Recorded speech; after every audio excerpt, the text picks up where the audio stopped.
Насловна страна на денешниот дневник. Започна креирањето проекти за југозападниот плански регион.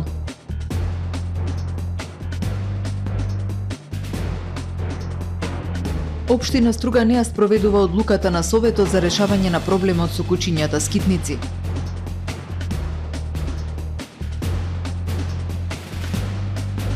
Брендот производи од лешник Мија на семејството Стефановски од Охрид успешна локална бизнис приказна.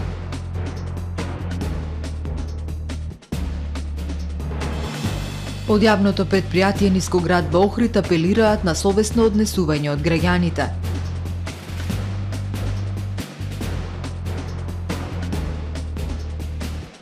Намалени цени на горивата од полноќ. Со содржините во дневникот започнуваме повременската прогноза. Останете со нас.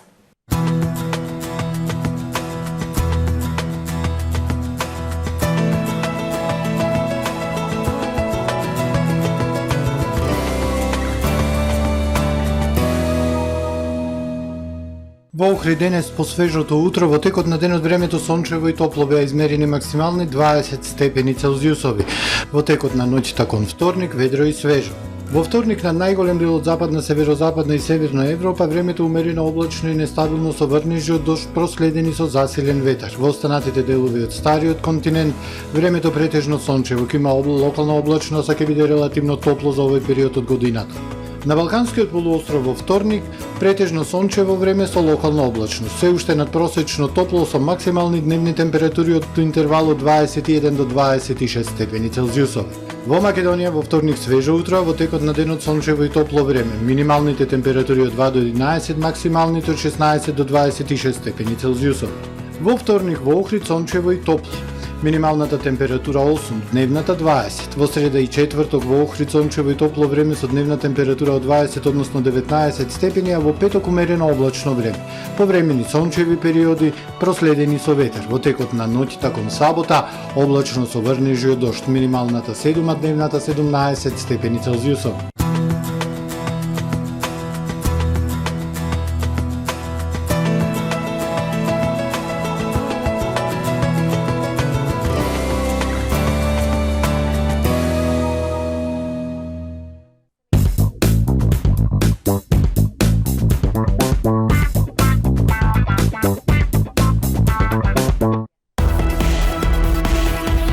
Ноември, месец на бесплатна реклама на ТВМ.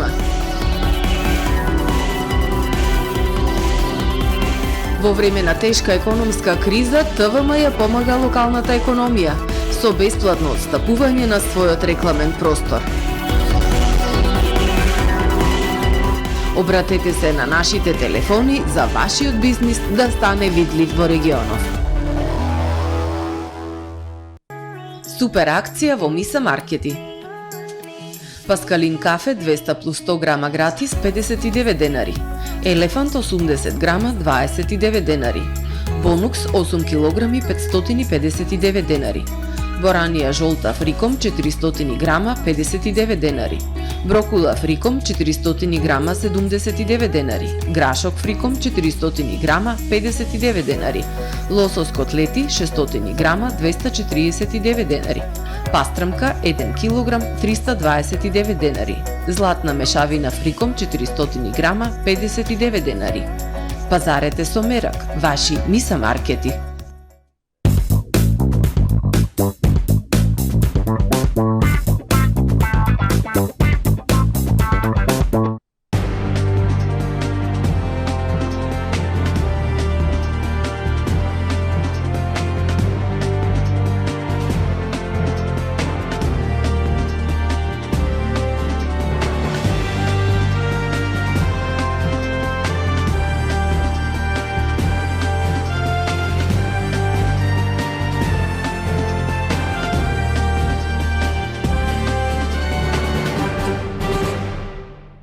Добар ден, прво издание на Дневникот на ТВМ.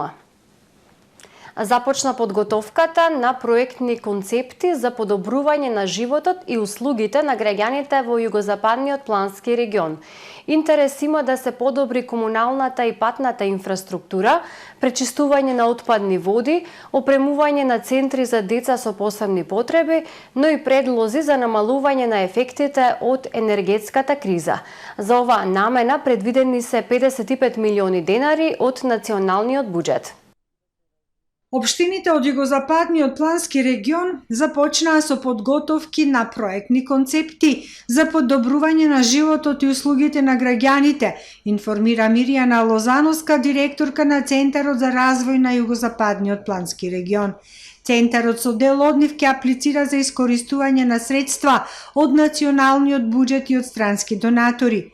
50 представници од општините од регионот, од бизнис секторот, невладиниот сектор, образование и други поединци учествуваа на првиот форум каде што беа презентирани проблеми и се предлагаа решенија.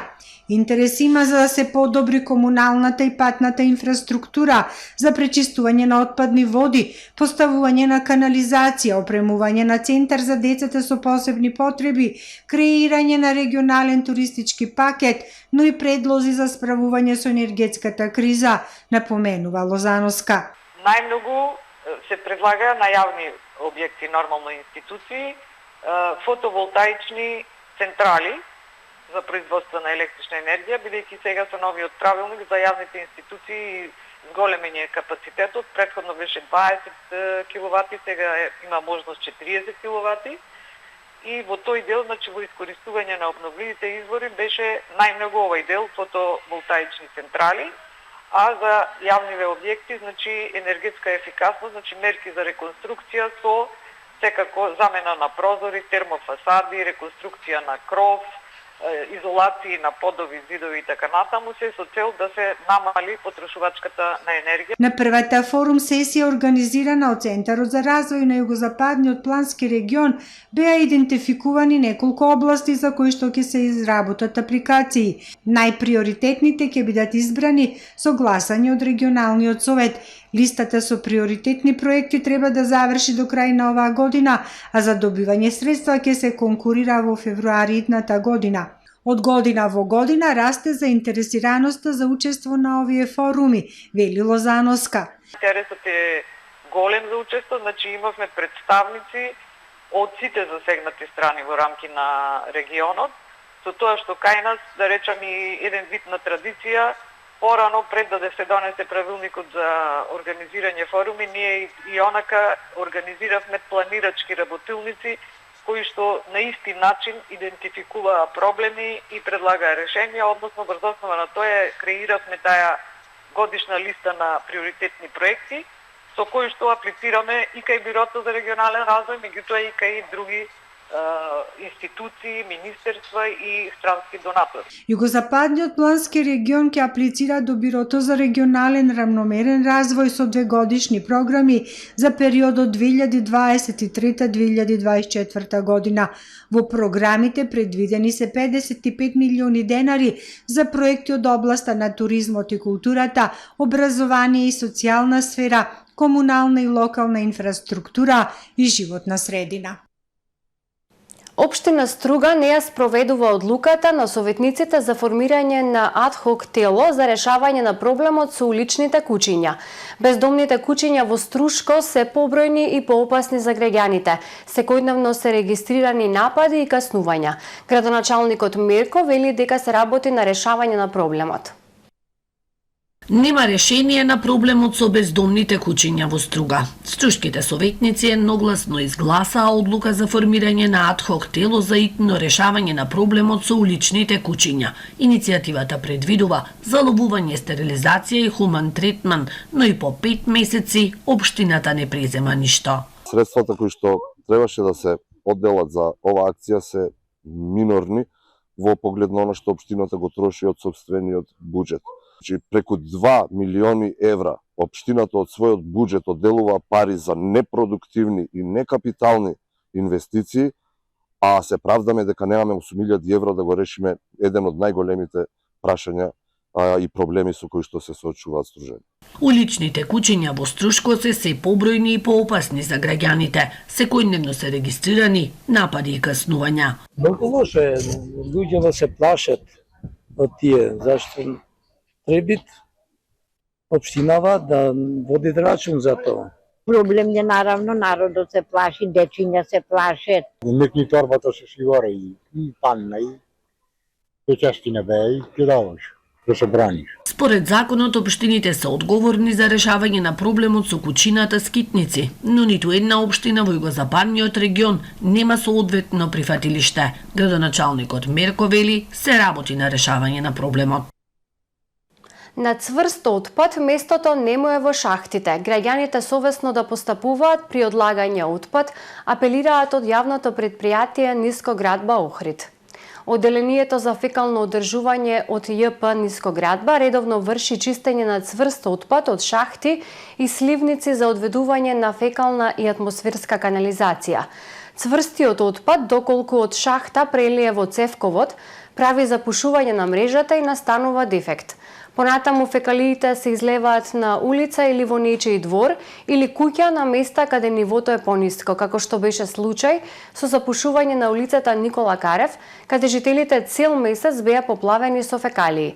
При пробивање и чистење беа извадени кршени стакла и друг несоодветен отпад, кој во никој случај не би требало да се најде таму. Ова несовесно однесување на поединци повлекува огромни материјални штети, загрозување на здравјето на луѓето, како и загрозување на животната средина, велат од предпријатието. Оттаму посочуваат дека користејќи ги расположивите ресурси вршат редовно сервисирање на мрежата за одведување на отпадни и атмосферски води, но апелираат до граѓаните со свое совесно однесување да придонесат кон квалитетот на функционирање на градот кој сите го делиме. Брендот Мија на семејството Стефановски од Охрид станува препознатлив и баран од купувачите кои ја ценат здравата храна од локално поднебје. Органските ладно, цедено масло и путер од лешник од насади од еколошка чиста средина се само почеток на оваа бизнис приказна. Палетата Мија во иднина ќе се проширува и со други квалитетни и здрави производи од лешник. Ладно цедено масло од лешник и путер од лешник од охридскиот бренд Мија веќе стануваат добро познати на пазарот како здрави органски производи од локално поднебје без никакви вештачки додатоци. Станува збор за една успешна бизнис приказна на охриѓаните Билјана и Саше Стефановски, која започнала сосема случајно со читање на интернет за модерните трендови со здрава храна. Пред 8 години овој пар, медицинска сестра и јавен службеник, без никакви претходни допирни точки со производство на храна, рекреативно ја насадиле првата плантажа со лешници. Немале намера за нивна понатамошна преработка, но контактот и краткиот престој во Србија бил инспирација за создавање на бизнис планот и палетата производи од брендот Мија. Случајно пребарување по социјалниве мрежи, ни излезе ладно цедено масло од Србија. И ни даде идеја да го почнеме нашиот бизнис, да го наречам. Стапивме во контакт со луѓето од Србија. Бевме нивни гости неколку дена и тие ни го пренесоа нивното искуство. По едуцирање, совладување на вештините и целосниот процес на производство започнале родот од околу 200 млади садници лешник од сопствените насади да го претвораат во квалитетни здрави производи со голема нутритивна вредност, богати со витамини и микроелементи. Ладното цедено масло од лешник, преработено на температура од 45 степени и путер кој е 100% чист лешник, се пласираат низ маркетите и аптеките во Охрид, а ги нудат и преку социјалните мрежи. Маслото се користи во секојдневна употреба во исхраната како додаток во салати, смути, готови јадења. Најдобра примена би имало по една кафена лажичка на сабајле за покачување на имунитет, прочистување на крвни садови, ги спречува канцерогените малигни клетки да се развиваат, тоа пишува во литература за ладно цедено масло, за прочистување на црн дроб. Значи, има многу големи здравствени придобивки. како што лешникот е многу здрав и се употребува, да кажеме, во секоја диета. Билјана смета дека треба да почне да размислува за проширување на пласманот надвор од Охрид и надвор од Македонија. А исто така најавува проширување на бизнисот, нови насади и нов продукт, а тоа е брашното од лешник, зашто во моментов ги комплетираат документите, сертификатите и испитувањата од Институтот за храна при Ветеринарниот факултет во Скопје. Регулаторната комисија за енергетика и водни услуги донесе одлука со која се врши намалување на малопродажните цени на нафтините деривати во просек за 0,16%.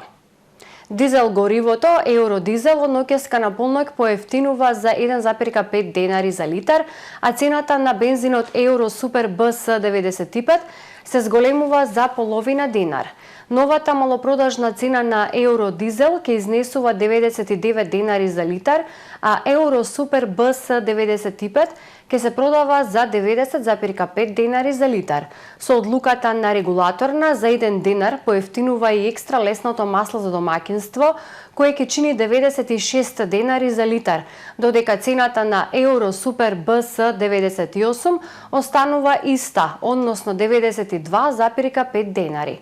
Малопродажната цена на мазутот пак се зголемува за 0,584 денари за килограм и сега ќе изнесува 50,067 денари. Во продолжение да ги погледнеме и вестите од светот.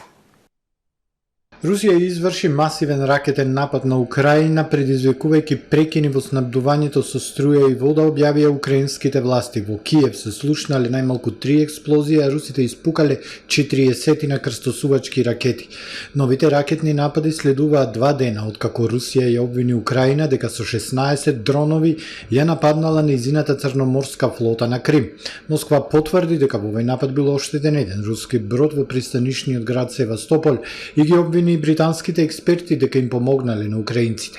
Покрај Киев, каде што е ракетиран енергетски објект кој обслужува 350.000 домаќинства, утрово се регистрирани експлозии во Харков, Виница, Днепар, Запорожје и Лвов, каде што исто така била погодена клучна инфраструктура. Засега нема информации за жртви.